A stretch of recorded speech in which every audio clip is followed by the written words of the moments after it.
Woof, Diogenes here once again with episode 11, Thomas the Trailhound. Hope you're enjoying the journey of the old man and the hound as I traverse the Appalachian Trail.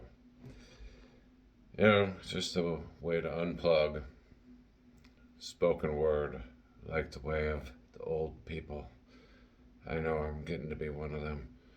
Anyways, without ado, episode 11, The Drowned Valley.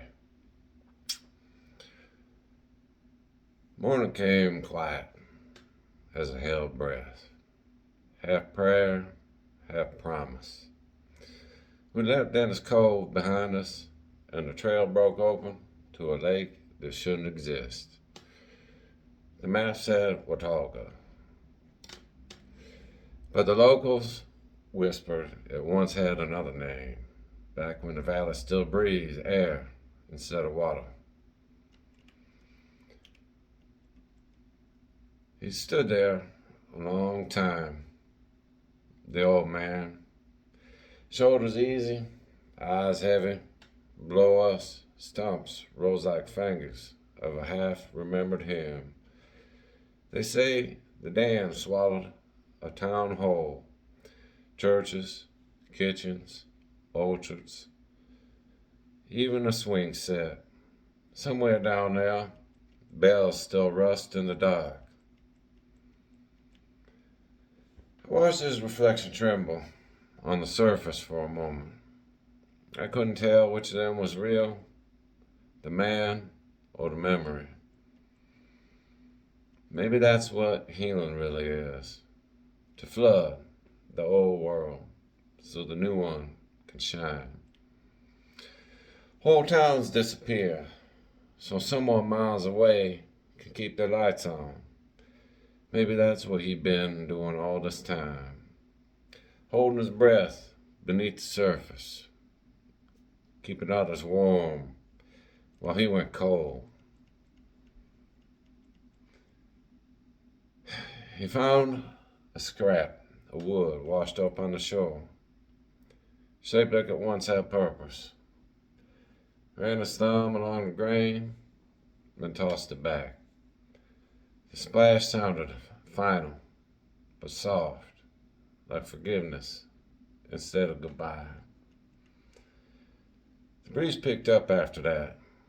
Smelled of pine, cold metal, the scent of a heart learning to let go. By nightfall, we built a small fire. Where the sand met the trees, he didn't speak. Just fed the flame with careful hands, like he feared to wake the ghosts beneath. Sometimes healing doesn't sound like sermons, just wood crackling its way back to life. He slept easier that night. No muttered names. I dreamed of running, not away this time, but forward. Near midnight, the lake stood. Ripples crossed like something breathing down deep below. I swear I heard them, voices in the undertow. Not words, just a remembering. I nudged him awake. He blinked at the water, then at me, and whispered, "They're not calling us down, boy. They're reminding us to keep walking." Then he rolled back to sleep, soft rasp of the sleeping bag cloth. I thought about his words long after the fire had died. Civilizations drown for the same reasons men do.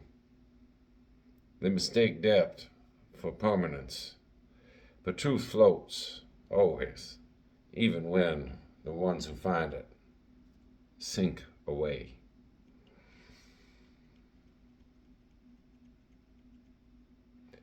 When dawn finally broke, the fog was gone. The lake looked smaller somehow.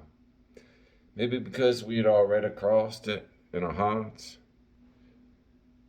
He backed in silence, and I wagged once. That's all it took. Then we climbed back onto the trail, heading north, toward the highlands, toward whatever wells beyond the next bend.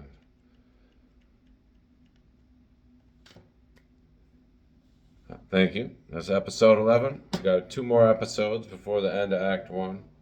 I hope you keep encouraging my shenanigans. These weekly philosophical parables, 11 of 52. Thank you. Like, share, subscribe. These are my main bread and butter. Make it happen. Be a lamp bearer. Woof. Diogenes out.